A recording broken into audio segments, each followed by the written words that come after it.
BC బంద్ ప్రశాంతం 42% కోటాకు చట్టబద్ధత కోసం కదం తొక్కిన బీసీ సంఘాలు. బంద్ ఫర్ జస్టిస్ పేరుతో రాష్ట్ర వ్యాప్తంగా నిరసనలు. మద్దతుగా కదిలి వచ్చిన ప్రధాన పార్టీలు, ప్రజా సంఘాలు. పాల్గొని సంఘీభావం తెలిపిన పలువురు మంత్రులు. కొంతమంది పలువురు, ఇంకందరు కాదు. కదలని బస్సులు, మూతబడ్డ విద్యా వ్యాపార సంస్థలు.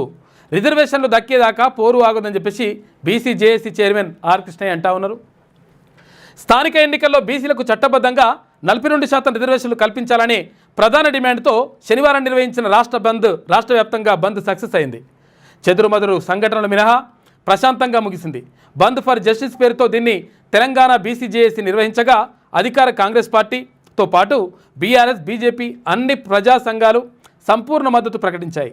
రాష్ట్ర వ్యాప్తంగా విద్యా వ్యాపార సంస్థలు స్వచ్ఛందంగా మూతబడ్డాయి.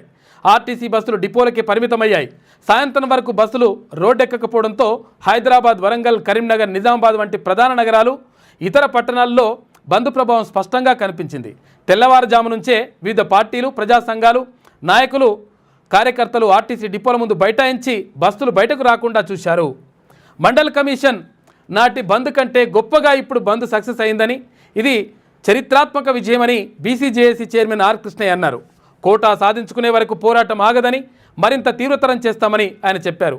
తరలి వచ్చిన నాయకులు బంద్లో అన్ని ప్రధాన పార్టీలు నాయకులు పాల్గొని బీసీ డిమాండ్కు మద్దతు తెలిపారు. పీసీసీ అధ్యక్షుడు మహేష్ కుమార్ గౌడ్ హైదరాబాద్లోని ఎంజీబీఎస్ వద్ద జరిగిన ఆందోళనలో పాల్గొన్నారు. బీసీ కోటాను బీజేపీని అడ్డుకుంటోందని ఆయన మండిపడ్డారు. బీసీల రిజర్వేషన్ల విషయంలో తమకున్న చిత్తశుద్ధి ఎవరికీ లేదని, త్వరలో సీఎం నేతృత్వంలో ప్రధాని మోడీని కలుస్తామని ప్రకటించారు. కలుస్తామని చెప్పేసి అప్పుడు ముఖ్యమంత్రి చెప్పిండు, నేను అఖిలపక్షాన్ని తీసుకొని పోతా, అన్ని పార్టీల నాయకులని తీసుకొని పోయి ప్రధానిని కలుస్తా, 100% బీసీలకు సంబంధించి మాట్లాడతానని ముఖ్యమంత్రి పోలే. చెన్నూరు, మందమర్రి, మంచిర్యాలలో చేపట్టిన రాష్ట్ర బంద్లో మంత్రి వివేక్ వెంకటస్వామి పాల్గొని మాట్లాడారు. రాహుల్ గాంధీకి క్రెడిట్ పోతుందనే బీసీ కోటాను బీజేపీ అడ్డుకుంటుందని చెప్పేసి ఫైర్ అయినరు. ఇది ఇట్లున్నది, ఇది అంతా ఇట్లున్నది కదా కథ. బర్కత్పురా బస్ డిపో ఎదుట ఆందోళనలో పాల్గొన్న ఆర్ కృష్ణయ్య తదితరులని చెప్పేసి ఇక్కడ చూసుకోవచ్చు. ఇక ఎంజీబీఎస్ వద్ద ఆందోళనలో పాల్గొన్న PC chief Mahesh Kumar Goud, Jajula Srinivas Goud, BC నేతలని చెప్పేసి ఇక్కడ చూసుకున్నాం కదా. ఇక్కడ చూడరు, కరెక్ట్గా చూడరు, ఇక్కడ కొంచెం మంచిగా దగ్గర జూమ్ చేసి పెట్టు. బీసీ బంద్కు అగ్రనేతలు దూరం. బీసీ బంద్కు అగ్రనేతలు దూరం. అగ్రనేతలు అంటే పెద్ద పెద్ద మునగాలన్నమాట. ఇంటికే పరిమితమైన కేటీఆర్, హరీష్ రావు చూసినావా ఏమన్నాడు? నేను బీసీలకు మద్దతు తెలియజేస్తున్నా అట్లా అన్నాడా? చూసుకో, ఇంటికే పరిమితమైన కేటీఆర్, హరీష్ రావు. సదరు ఉత్సవాల్లో పాల్గొన్నాడు ఎవరు? కేంద్ర మంత్రి కిషన్ రెడ్డి. ప్రైవేటు కార్యక్రమాల్లో పాల్గొన్నాడు ఎవరు? భారతీయ జనతా పార్టీ రాష్ట్ర అధ్యక్షుడు రామచంద్రరావు. కానీ బీసీ బంద్కు బయటకు రాలే, మాట్లాడలే, ఇక్కడ బంద్కు సంబంధించి ఎక్కడ కూడా పాల్గొనలే. 2-3 మంత్రులది ఇదే తీరు. 2-3 మంత్రులు ఎవరు ఉంటారు? ఇక రాష్ట్రంలో ఎవరిది కథ నడుస్తున్నది? అగా మంత్రులు అన్నమాట. రెడ్డి మంత్రులు ఎక్కువ. వీళ్ళు ఏంటంటే ఇప్పుడు వాళ్ళకు మొత్తము అసలు యాక్చువల్గా జీర్ణించుకోలేకపోతున్నారు ఎక్కడికక్కడ.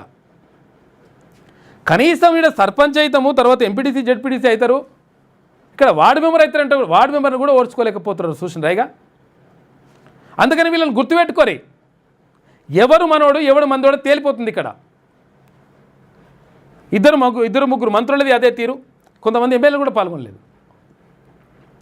బీసీలకు నేనేమంటున్నంటే ఎమ్మెల్యేలు మనం చేస్తే అయినోళ్ళు వాళ్ళు, మంత్రులు మనం బిచ్చం వేస్తే ఆడ మంత్రి పదవిలో కూర్చున్నోళ్ళు వాళ్ళు,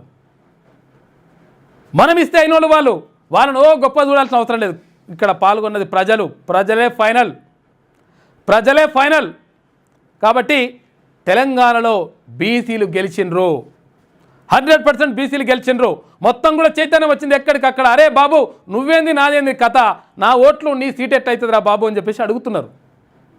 అది రావాల్సిన అవసరం ఉన్నది, వచ్చేసింది. ఇక బీసీలకు సంఘీభావం తెలిపిన మంత్రి తుమ్మల నాగేశ్వరరావు, జూపల్లి కృష్ణారావు, వివేక్ వెంకటస్వామి, సీతక్క, అడ్లూరి, కొండ సురేఖ కొంతమంది వీళ్ళు పాల్గొన్నారు. ఇంకా కొంతమంది పాల్గొనలేదు. పాల్గొనలేలో ఎవరిలో కూడా కొంతవరకు అర్థమవుతుంది కదా, స్పష్టత వస్తుంది కదా. ఇంకో ఇది లెక్క అన్నమాట. ఇక వాళ్లకు మన మీద ప్రేమ ఉంటుంది, ఇక మనం మంచి చేస్తారని ఇట్లా అనుకుంటే అది పొరపాటు. అది మీ వ్యాపారం అభివృద్ధి కావాలని కోరుకుంటున్నారా? అయితే వెంటనే క్యూనస్ని సంప్రదించండి. Schools, colleges, banks, shops, office promotions, land promotions, political promotions, restaurant promotions, hospital promotions, పుట్టినరోజు వేడుకలు, శుభకార్యాలు, వ్యాపారాలు ఏవైనా, సందర్భం ఏదైనా ఇప్పుడే క్యూన్యూస్ ద్వారా తెలియజేయండి. మీ వ్యాపారాన్ని అభివృద్ధి చేసుకోండి.